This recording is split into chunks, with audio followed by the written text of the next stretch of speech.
Salut à tous, c'est Bertrand. Aujourd'hui, une petite vidéo pour parler plus en détail au niveau du headrush, de la partie cloud qui est disponible avec des trucs assez, euh, assez sympas à voir.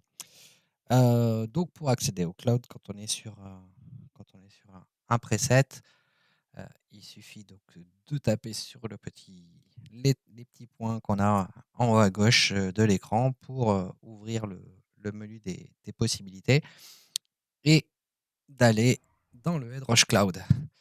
Le HeadRush Cloud, c'est quoi? C'est un ensemble de ressources publiées soit par HeadRush, soit par des utilisateurs. Dessus, on y trouve des presets, on y trouve des clones d'ampli, euh, des clones de pédales. Et on peut récupérer un certain nombre de rigs disponibles. Euh, on va faire un petit peu le tour. Donc, effectivement, on a euh, les différentes propositions. Donc là, typiquement, les propositions principales qui sont des tonalités ou des rigs faits par des artistes. Donc, Al Joseph, ça, c'est des artistes headrush reconnus. Et typiquement, en fait, on peut, alors, par exemple, je décide d'aller sur les presets de Tracy Guns. Et donc là, en fait, va nous proposer tous les presets disponibles qui ont été faits par lui. Ce qui est vachement intéressant, donc quand on clique sur un preset, on voit le chaînage, on voit ce qui a été proposé par l'artiste.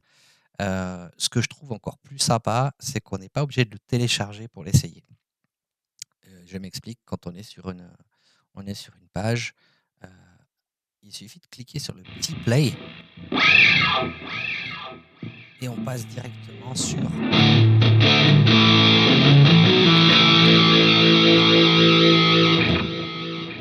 Si je prends le suivant,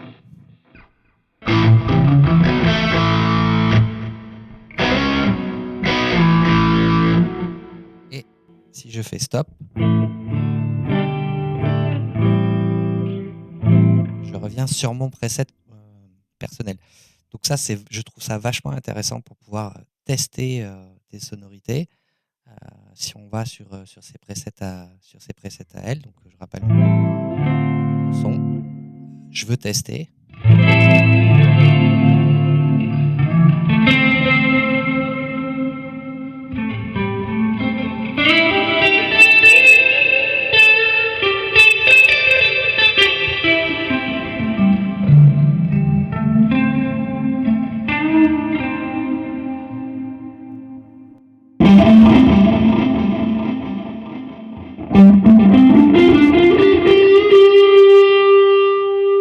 Parce qu'on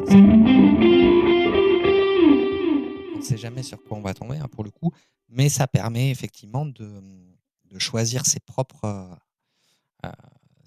presets avant de les télécharger. S'il y en a un qui nous plaît, on a la possibilité de le charger. Au niveau de ce qui est disponible, au-delà des différentes propositions qui sont faites on va dire par la partie sponsorisée, il y a également aussi la possibilité euh, de rechercher des presets. Donc là, on tape ce qu'on a envie, je dis n'importe quoi, hein. Faire un truc dont je suis presque sûr qu'il y aura quelque chose. Voilà, YouTube. Là, voilà, typiquement. Donc là, j'ai un rig proposé pour YouTube. Donc, je vais pas jouer du tout parce que je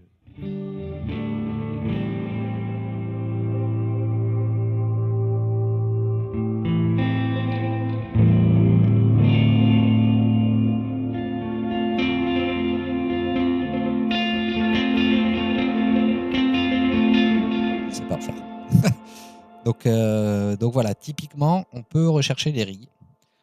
On peut ici, donc après trier, voilà, de A à Z. Quand on fait like, c'est le nombre de likes qu'il y a eu sur les presets, savoir si ils ont été appréciés ou pas.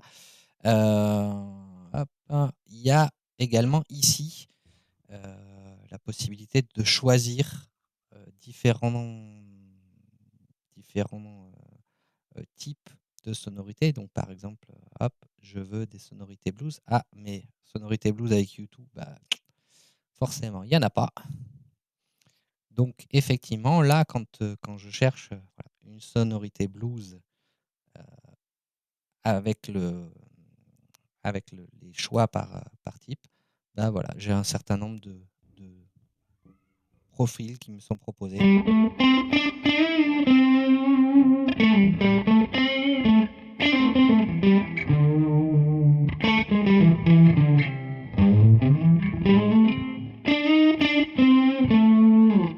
Donc là, j'ai différentes sonorités qui me sont proposées.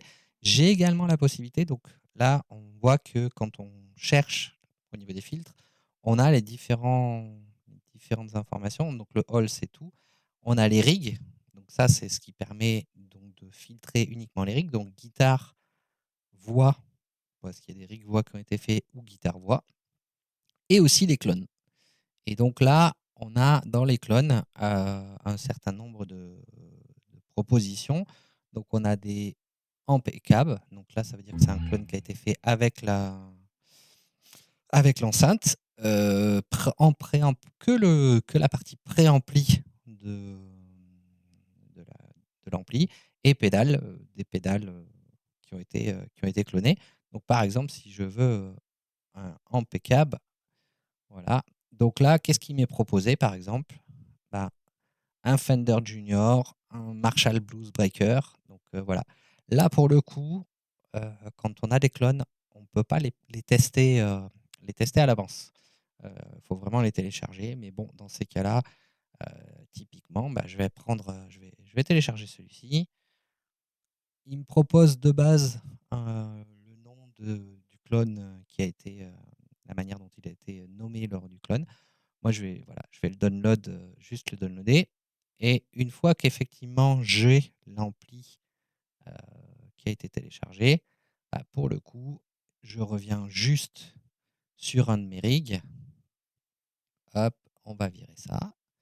Donc, j'ai téléchargé un impeccable. Ça veut dire que j'ai téléchargé et l'ampli et l'enceinte. Donc, pas besoin de rajouter une enceinte. Et là, maintenant, donc, dans les amps clonés, j'ai les différents amplis qui m'ont été proposés. Alors, ah oui, je reviens en arrière. Donc, hop, je recommence pour que ce soit plus. Quand je veux aller chercher l'ampli, la première fois que j'ai téléchargé, il n'est pas forcément déjà dans l'ampli, dans l'emplacement. Donc, en fait, ce que je fais, c'est que je vais charger le clone qui m'intéresse.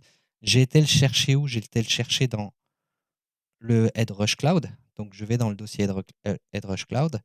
Et normalement, si je dis pas de bêtises, on devrait avoir voilà, le Marshall Blues Breaker. Donc, le nom qu'on a choisi. C'est pour ça qu'on peut renommer comme on l'entend.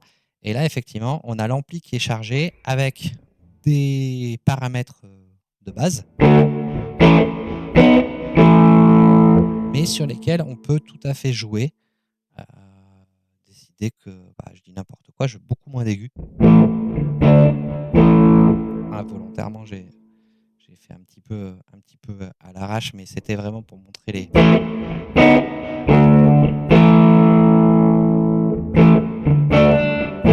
Donc on peut vraiment jouer. Le petit cab on ou off, c'est si on veut enlever la partie cab de ce qui a été cloné. Le problème, c'est que là, typiquement, le résultat, je ne sais pas vraiment est-ce que ça change vraiment la donne ou pas. J'avoue que j'ai pas assez essayé. Là, il considère que voilà, avec le câble qui avait été utilisé à ce moment-là. Et donc, effectivement, là, j'ai mon ampli cloné qui est disponible. Si je veux le changer, il suffit, si je veux mettre autre chose, je peux aller chercher par exemple, j'avais pris un JCM 800.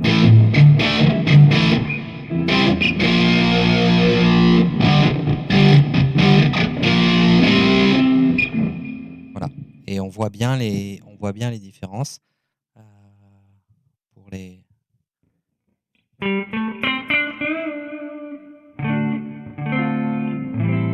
un son Dumble.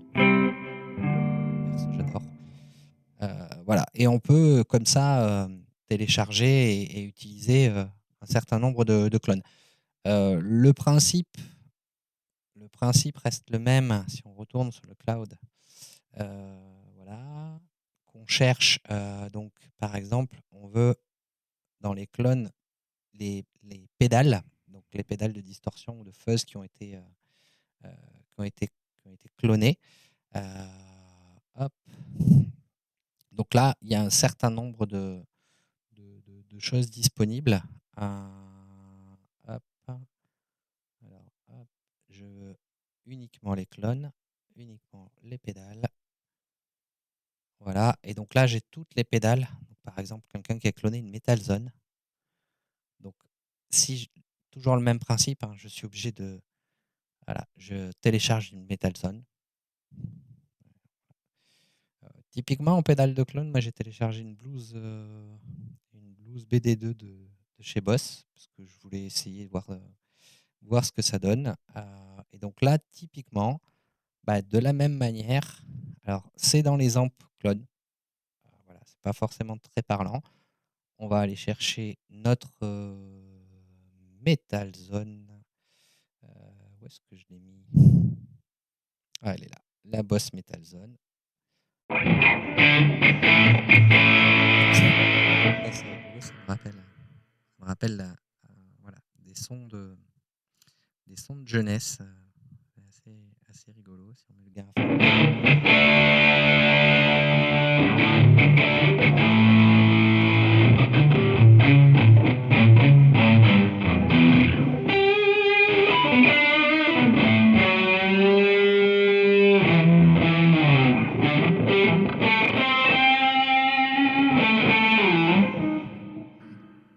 Donc voilà le principe en gros. Hop, et là la pédale donc est vue comme une. Hop, j'ai remis un dumble. Bon, ça va.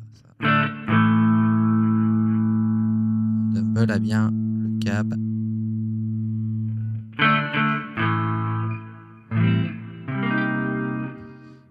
Hop, on retourne sur le cloud. Je pense que j'en ai fait à peu près le tour.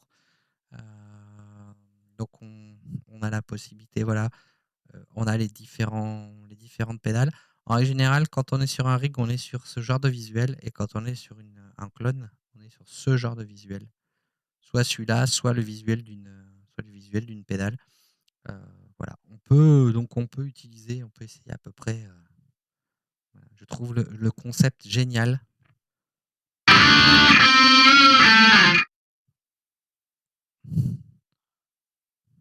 On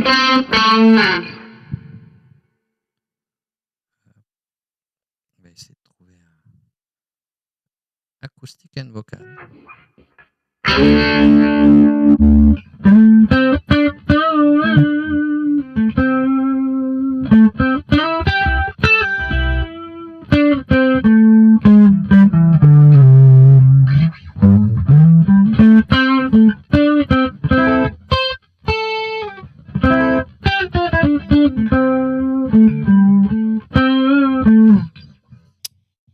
Voilà, je pense que j'ai fait à peu près le tour du cloud, et puis on se retrouve pour une prochaine vidéo sur un autre sujet. Bonne journée.